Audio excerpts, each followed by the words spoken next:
All right, everybody, welcome to another episode of the Rocket Chiro Podcast, the business and marketing podcast for chiropractors. My name is Jerry Kennedy. I am your host.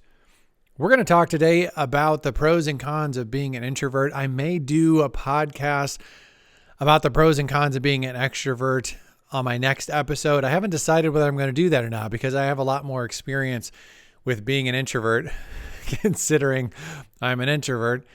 But I did want to talk about this because this is a topic that I get into a lot with new clients of mine, with members and like Next Step members, website clients. When I talk to them on the phone, it's not uncommon for me to meet a fellow introvert and get into these conversations because a lot of times as an introvert, we know the downside of it, like the kind of the burden of it and the pain and annoyance of being an introvert. And no one has ever really said, hey, that's not necessarily as much of a handicap as you might think. There are some upsides to being an introvert. And I thought, you know what? I've talked about it on the podcast before about being an introvert, but I thought I would talk about it a little bit more because I do think that this is something that is super helpful on a personal level for a lot of chiropractors out there who think that they have to have this sort of outgoing, energetic, extrovert personality in order to be successful. I don't think that that's the case, but I do think that you have to be aware of the pros and cons of your situation, and you need to work with your strengths and not against them. So that's what we're going to talk about today. Before I get into that, I do want to say if you want a better chiropractic website, check out the Rocket Chiropractic websites. They are lightweight, they are affordable, they are a good user experience, they are new patient focused, they rank well, they do everything you want a website to do as a chiropractor. And it's just a no-brainer. Unless you happen to be sick like me and you like working on websites, it just doesn't make any sense at all for you to kind of host and maintain your own website when there are services out there like Rocket Chiropractic. So check that out. Check out our websites. You'll be glad that you did. They're just super awesome. I really love them, and my clients really love them as well. Also, if you are shopping for someone to help you with your Google Ads or with your chiropractic search engine optimization, I would love to talk to you about that. We provide those services for chiropractors. If that is something that you are shopping for, that's something you are interested in, it's always really good to work with a company that you can trust that's going to tell you the truth. I had a client recently, actually my latest Google review, the client had reached out to me asking about Google Ads. We talked about the doctor's situation. Honestly, it just didn't make sense for that doctor to do the Google Ads service. And I essentially talked myself out of business. I only bring that up on this podcast just to tell you that my goal is to help you and my goal is to tell you the truth. And I would like to get more clients. I would like to help more chiropractors. I would like to make more money. I would like to build Rocket Chiro, but I'm not going to do that at the expense of you and your situation. If what I do doesn't make sense for you, I will tell you that and I will try to point you in the right direction. So if you want some help with your website or you want some help with your Google Ads or SEO, go to Rocket Chiro, take my free practice assessment or reach out to me through the website and we'll talk more about it. All right, so I was probably into my 30s before I ever actually acknowledged or admitted that I was an introvert. I think it probably would have made a lot, like it would have helped my brain a little bit if I would have admitted that earlier. And I think that my situation is a lot of people that know me, they see the side of me that is out in public or in groups, and that side of me is very extroverted in terms of the way I behave. I tend to go one of two extremes when I'm in a public setting. I either like to be the center of attention. Now, I'm not telling you that all introverts are like me. I'm just explaining myself. I tend to like to be the center of attention where I'm up on stage speaking, I'm telling jokes, getting everybody to laugh, whatever that is. Like that tends to be one extreme. The other extreme is that I'm a wallflower. Like I sit in the back, I don't say anything to anybody, and nobody even knows that I'm there. When it's new situations, that's the worst thing for me. It's been the worst thing for me my whole life. I could tell you guys some embarrassing stories of just breaking down and crying because my anxiety is so bad. As an adult, by the way, this sounds like I'm describing a child, but I'm telling you, I have gone into situations that would never bother an extrovert, or I would consider would never bother a normal human being, but have been absolutely paralyzed by going into a new situation or a new environment, to the point that I just couldn't function, and to the point that, like I said, I've even broken down into tears on multiple occasions as an adult because of my anxiety. So that's something that if I go into new situations, if I can even get myself to do it, what I would prefer doing is I would prefer everybody leave me alone. Like, don't talk to me, don't acknowledge I'm here, pretend I'm invisible. Like, I would like to stand on the back wall and just leave me alone until I can acclimate. And it takes me a while to acclimate. If I can't do that, if people are going to force me into a situation where I have to talk and I have to interact with people and I have to like be a part, I tend to go the other way, where it's like, okay, now I'm going to put on a show. I'm comfortable making people laugh. I'm comfortable telling stories. I'm comfortable if I'm sort of in control of the environment in that sort of way. And so I tend to go one way or the other. Once I am comfortable in an environment, then I tend to be very like outspoken, and I tend to be more extroverted in how I behave when I'm in an environment that I'm comfortable with. Because of that, the people that know me tend to forget how quiet I was when they first met me, and they only remember or pay attention to the part that's telling jokes, or that's leading a class, or that's up there speaking, or whatever. And so if I say to a lot of people that I know that I'm an introvert, they're just like, you're not an introvert. When it was described to me when I was, like I said, I was in my 30s, when it was described to me that being an introvert and extrovert doesn't have to do with your particular set of skills, like Liam Neeson. It's like, just because I can podcast, or just because I can do a video, or just because I can do public speaking, or just because I can force myself to go into a group and I can perform well in that group, that isn't an indication of whether I'm an introvert or an extrovert. The indication of whether you're an introvert or an extrovert is what gives you energy and what takes energy away. Does human interaction suck life from you, or does it energize you? When you go into that group setting, when you get done with that group, what public speaking or whatever it is that you did, podcasting or whatever, when you get done with it, are you just amped up and excited and ready to go? Or do you need to go like be by yourself and take a break? I need to be by myself and take a break. Anytime I've done radio, done public speaking, even after doing this podcast, even though there's nobody else here, it's like I'm just here by myself. The act of speaking and this process is draining to me. It's not exciting, and it's not energizing. I shouldn't say it's not exciting. It's not energizing. So even in practice, and one of the things that I tell people about me not being in practice anymore is that every single human interaction, when it was like 30, 40 people or more that was in my practice on a given day, that just sucked the life out of me. Like, I never got to the end of my day and was like, wow, this is amazing. I went to go shadow a friend of mine who's down in Arkansas, who has a really busy practice. Before I opened my practice, I was finishing up school, and I went down there to kind of see what he was doing and get some advice from him. And there was over 100 people. I think there was like 120 or maybe even 150 people in his practice in one day. Now, his practice is like a well-oiled machine.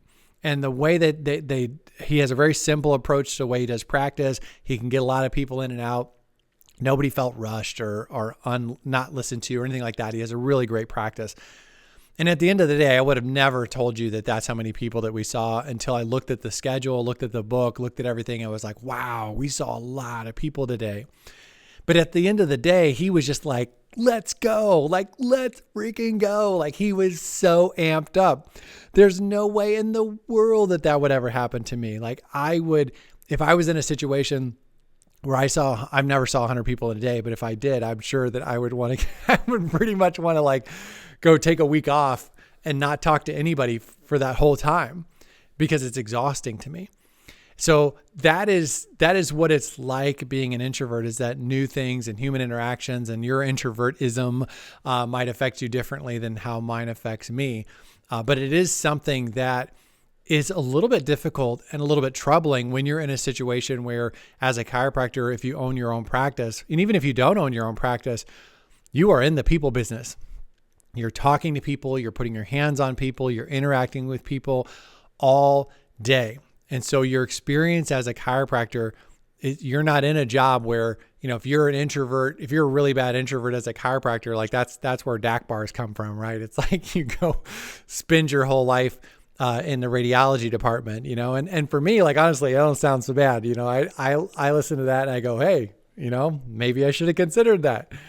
So let's just talk a little bit about this. So what brings you energy? What gives you energy? If you're an introvert, human interaction sucks the life out of you. New experiences are scary and they induce anxiety. The thing that I want to point out to introverts, and the thing that I say to introverts a lot when I talk to them on the phone is this. Introverts and extroverts can do pretty much the same thing. It's not like because your personality goes in a particular direction that extroverts have this list of things that they can do that's awesome and amazing, and introverts can't do those things, those extrovert things.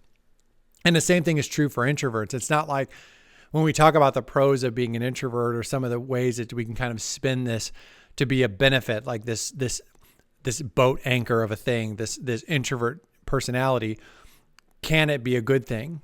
And when we talk about that, it's not like an extrovert can't learn how to do some of those introvert things that could benefit them. Introverts and extroverts can do the same thing. It's just not natural. And the thing that introverts tend to need to do is they tend to need more time and they tend to need more steps. An introvert may do something in one step and it takes 5 steps for an extrovert, an extrovert may do something in one step, an introvert, it may take them 5 steps. An extrovert may do something in a week and an introvert, it takes them a month. And so it tends to take us a little bit more time and a few more steps to get to the same place that an extrovert is, but you can get to that place. So let's talk about the pros. So I'm kind of been teasing this idea of there's some pros. What I think the pro of being an introvert is that relationships, because you are in the people business as a chiropractor, potentially some of your greatest assets in practice in terms of a foundationally strong practice are going to be, what are your relationships within the community with key people and key aspects of your community? What is your relationship with your patients? What is your relationship with your networking partners and people that refer to you? You are in the relationship business. And I used to say when I first started Rocket Chiro, I used to talk about relationship marketing and relationship-centered chiropractors, because it's so incredibly important if you want to have a really stable practice that you have deep roots within your community. Deep roots are not grown overnight. They just aren't. And one of the mistakes that you can make as an extrovert is you try to do too much too soon. You try to do something that really should require a little more time, and you try to shorten that time frame. If you've ever seen someone at a networking event that it's literally their first day, they don't know anybody, and they're going around trying to close everybody and passing out cards, and they're just trying to do. It's like showing up on a first date wearing a wedding dress. Like, whoa, excuse me, ma'am, little too much too soon. This is going to be the most amazing person in the world. But if you show up on the first date wearing a wedding dress, you're the weirdo in this story. Things take time. Relationships take time.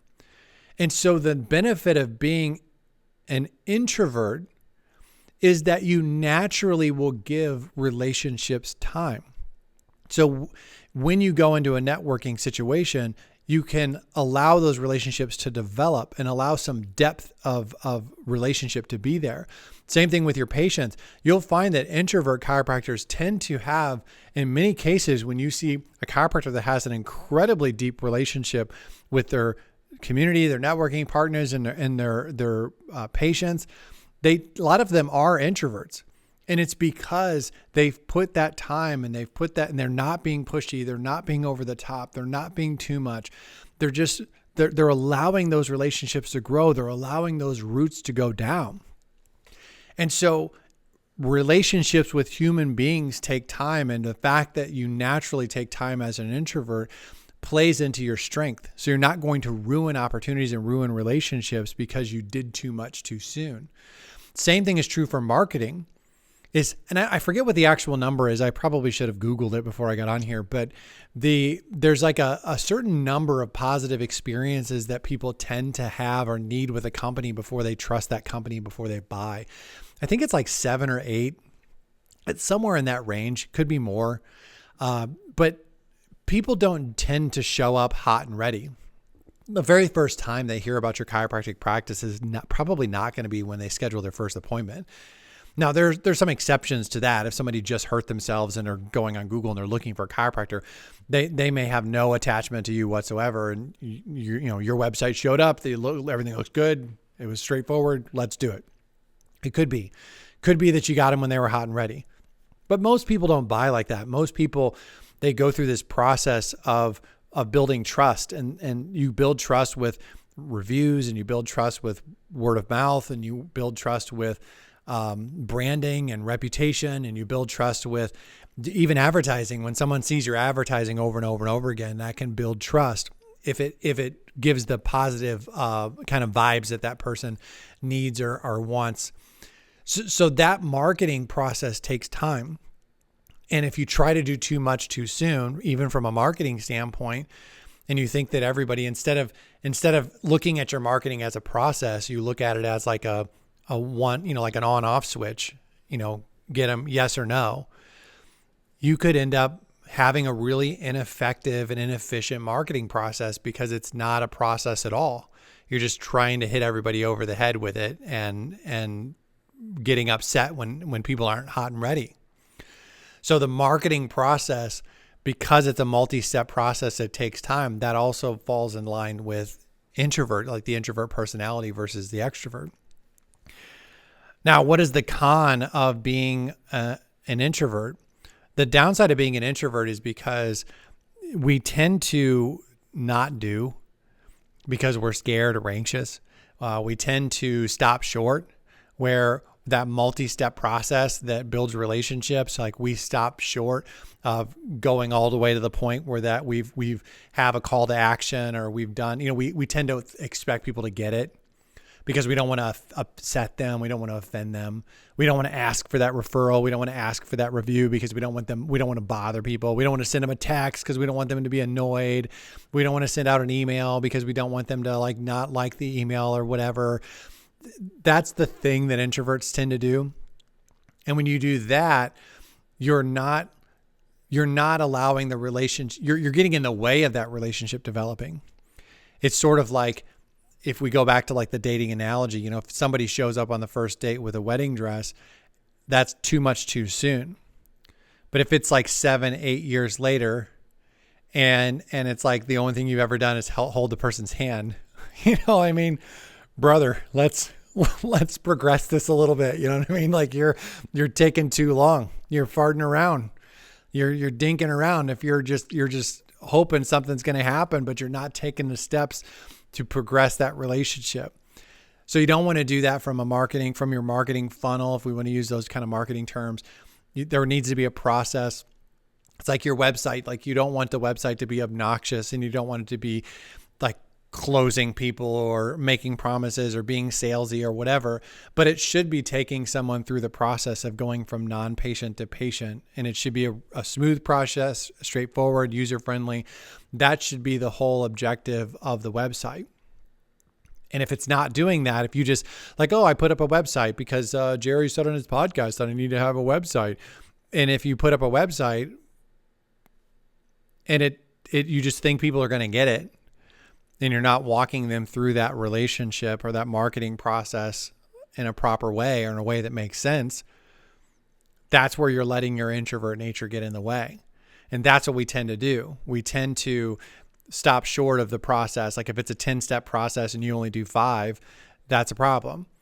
If you're just not doing it at all, you're not even getting started because it's scary, that's a problem. If you are over planning, introverts do this a lot. I'm planning. I'm thinking about it. I'm planning. I'm thinking about it. I'm planning.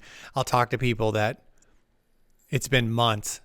Yeah, I'm going to get a website. I'm going to start doing my Google ads. I'm just planning. I'm doing some planning. 6 months later, I'm planning. Extroverts don't do that.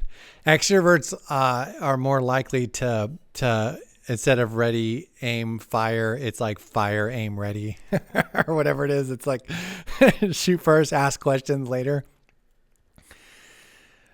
So what do we want to do? Here's some tips. Tips for introverts. Break everything down into smaller chunks. So if you are having a hard time doing something, just break it down into a smaller piece. And I don't even care how small the pieces are. Just break it down into smaller pieces. Like, what can you do? If going to a BNI meeting or some sort of networking meeting is really overwhelming to you, just commit to do it. Pick a day that you're going to do it, that you're going to put on, if you're going to get dressed to go to that meeting or whatever. I mean, you should get dressed. Don't show up at the meeting without getting dressed. So you get dressed to go to the meeting. You get in your car. You go to back out of the driveway and your anxiety hits and it's so bad that you just can't go any further. All right. Let's consider that the end point and success for the day. Next time, and this is a key point for introverts, is wherever you stopped in the process, you need to make sure that you put a stake in the ground and you commit to going further next time. So the cool thing about whether you're an extrovert or introvert is anytime you do something, you become more comfortable doing it. Now, extroverts tend to be more comfortable quicker, sooner, faster, whatever. But introverts also, when you do something like this is this is probably my 600th or 700th podcast. I've done a lot of podcasting. I have a video that I recorded before I did my very first podcast. I was super nervous about it. And I'm not 100% sure why, but maybe it was just because it was new and I'm an introvert, but I was super nervous about it. And I turned on my video camera on my laptop and I just talked to myself, and I still have the video. And I just basically said, hey, I'm nervous about this. Like, I just thought I would kind of document how I feel. And I was just sort of trying to get it out. You know what I mean? I was just trying to get that anxiety out, and I didn't have anybody to talk to. So I just talked to my camera. And now it's silly. Like, I don't have any anxiety about doing a podcast because I've done hundreds of them. So the nice thing about whether you're an introvert or extrovert is the more you do something, the more comfortable you get. The more comfortable you get, the less it bothers you, and you can kind of excel and become excellent in that thing. Introverts tend to stop short.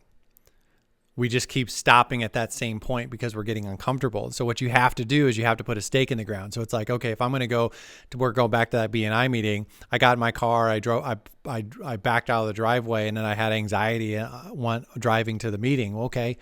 Next time you got to get to the meeting, you got to get to the parking lot, got to get to the door, got to get inside the building, like whatever that is. Like, there needs to be a further step that you're committed to next time, next week.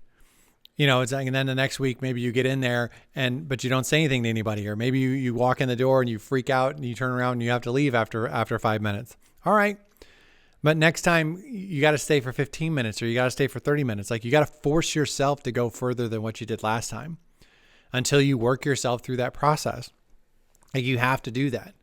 So keys to success: break things down into smaller steps. Don't stop where you stopped. Like, that's what I have written down here, which is what I just said. Wherever you stopped last time, don't stop there. Go further. Two last thing: leverage technology and leverage people. So there's a lot of really great technology out there now, that things like texting, when I know it sounds like, oh, texting is cutting edge. When I was in practice, like, we weren't texting patients, like that wasn't a thing. And so nowadays with texting, like, I would much rather text patients or text people in general or email people than get on the phone. I hate getting on the phone. Like, I don't like answering the phone. I don't like calling people. I do it with my job, and I understand that, like, it's fine. I do it all the time, so it's more normal for me now. But I would never call someone if I could just text them. And so if you were really nervous or anxious about calling people and you have the ability to text your patients, especially with young chiropractors starting with your micro practice, a lot of times you have your cell phone that you're using or whatever, text your patients. Leverage that technology. There's technology out there that can make your life easier. There's things like even search engine optimization, Google ads, Facebook ads, Instagram ads. Like, you could do advertising. There's ways of reaching out. You don't ever have to leave your office. Now, unfortunately, some of those things cost money. A lot of those things cost money. That's kind of the downside. is a lot of the technologies and things that would really make an introvert's life easy. Those things tend to cost a little bit of money. And the extrovert things like going next door and shaking someone's hand, the eye-to-eye, face-to-face stuff that makes us uncomfortable, that stuff's cheaper. Unfortunately, as an introvert, some of the things that are cheapest and most beneficial to do right out of the gate are the things that kind of rub up against your nature. So push through it, but break it into smaller pieces. I'm not telling you to do anything you can't do. Do what you can do. And when you get to the point where you can't, just make a note, put a stake in the ground. Next time I'm going further. And then there's people, leverage people. There are people that can do your website for you. There are people that can do marketing for you. There are people that can, I've paid people to go, like there was some local events in the area when I was in practice. There was the art on the square was always a big thing. The chili cook-off was always a big thing. There's a lot of people. Like I paid someone to show up and pass out flyers one time. Now, the mistake that I made is I didn't bother, like I don't even remember where I found the guy at, but it was a guy and I just gave him some flyers, paid him to pass them out. Well, he was a bald guy that everybody thought I was passing out the flyers. So they kept trying to talk to him because my face was on the flyers. That was funny.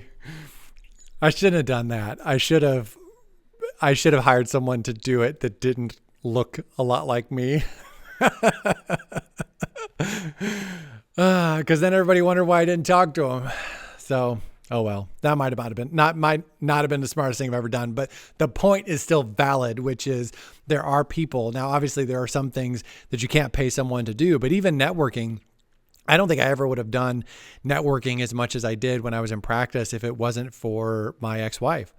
My ex-wife was much more extroverted. Her personality, she liked hobnobbing and going to the meetings and whatnot. And a lot of the initial contact, like that first point contact that's so uncomfortable for me, was actually initiated by her. Like she went to the meetings and she met people, and then she would introduce those people to me, like people that she wanted me to meet or people that she thought was a good fit. And so that was really helpful for me because that was something that, I probably would have come up with excuses and would have dragged my feet longer, and I would have had a harder time getting in there. And it was just, so in that sense, I leveraged people. I had someone that helped me with that stuff who was more equipped and better to do those things. So those are the tips for you guys. If you're an introvert, good news is you can have a successful practice. There's no reason you can't have a successful practice.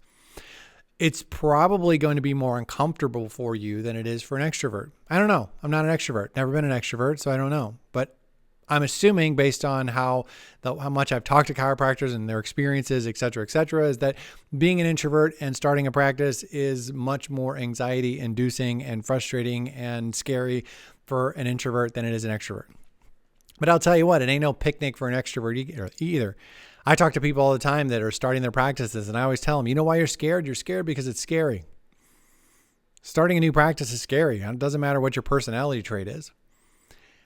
If you're introverted, just know that it's going to take you a little bit longer. It's going to take you a few more steps, and you really have to be committed to pushing yourself just a little bit past your comfort zone. Whatever your comfort zone is, go a little bit past it, because every time you go a little bit further out, you're zoning, like you're gaining more ground. You're increasing the size of your comfort zone, but you gotta push it. You gotta just a little bit, just a skosh, just a smidge. You gotta go further, because if you stop, that's the biggest mistake you can make as an introvert, is stopping short. Like Frank Costanza, stop short. That's a Seinfeld joke. All right, guys, that's it. I'm going to wrap this up. I'll talk to you guys on the next episode. Thank you for subscribing. Thank you for referring to the podcast. Thank you for all my clients that allow me to do this. I appreciate it. I'll talk to you guys later. See ya.